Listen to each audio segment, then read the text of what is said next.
পাহাড়িরার মতন সিদ্ধ রেসিপি আমি যখন রান্না করি তোমরা ওই ভিডিওগুলো এত ভালোবাসো, তার লিগেই দেখো আজকে আবার একটা সিদ্ধ রেসিপি তোমার সাথে শেয়ার করতেছি। এর আগেও কিন্তু পাহাড়িরা স্টাইলের একটা লাউ সিদ্ধের রেসিপি আমি তোমার সাথে শেয়ার করছিলাম, আর ওই ভিডিওটা কিন্তু তোমরা এত পছন্দ করছো, এত ভালোবাসা দিছো, এত ভালো ভালো কমেন্ট করছো, তার লিগেই দেখো আজকে আমি আবার একটা লাউ সিদ্ধের রেসিপি তোমরা লগে শেয়ার করতেছি। বাট এই রেসিপিটা কিন্তু ওইটার তুলনায় একটু অন্যরকম, আর ওইটার থেকে অনেক অনেক ভালো হইব।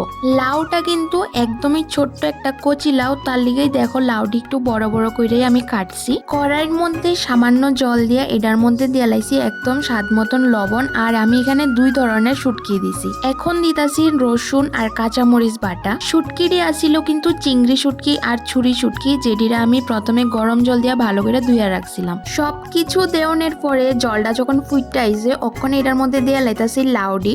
লাউটা কিন্তু আমি ধুয়া সেরই কাটছি, আর লাউর মাঝখানের যে বিচির জায়গাটি এটি কিন্তু ফালাইছি না, কারণ লাউটা একদমই কচি আর একদম নরম। অখন আর কিছুই দিতাম না, জাস্ট 5 মিনিটের লিগা ঢাকা রাখুম লাউডা সিদ্ধ অনের লিগা। লাউডি সিদ্ধ হোক আর আমি একটু চিপস খেয়ালাই। তো এই চিপসটা বাবু আইনা দিছিল, বাট আমি এখনো খাইছি না। তো কার কার বিঙ্গো চিপস খাইতে ভালো লাগে কমেন্টে জানাও। চিপসটা খাইতে খাইতে চলো তোমরা সাথে একটা কমেন্ট শেয়ার করি। আমার একটা ভিডিওতে একটা বোন কমেন্ট করছে, আমার নাম নিও সুমা, আমি তোমার ভিডিও দেখি। হ্যালো সুমা, কেমন আছো তুমি? যদি ভিডিওটা তুমি দেখছো তাহলে কিন্তু কমেন্টে অবশ্যই জানিও। তোমার নামটা কিন্তু আমার খুবই ভালো লেগেছে, কারণ আমার বৌদির নামও কিন্তু সোমা। আজকে আর কোনো কমেন্ট পড়তাম না, নেক্সট আরেকটা ভিডিওতে কমেন্ট শেয়ার করুম। তো চলো 5 মিনিট তো হয়ে গেছে গা, তরকারিটা দেখি। রান্নাটা কিন্তু একদমই হয়ে গেছে গা, আর দেখতেও কতটা ভালো লাগতেছে এটা তো তোমরা দেখতাছই। পাহাড়ি সিদ্ধ রেসিপিটি কিন্তু ম্যাক্সিমামই হলুদ ছাড়া রান্না করে, যার লিগা দেখতে একটু সাদা সাদা লাগে, বাট খাইতে কিন্তু খুবই ভালো লাগে।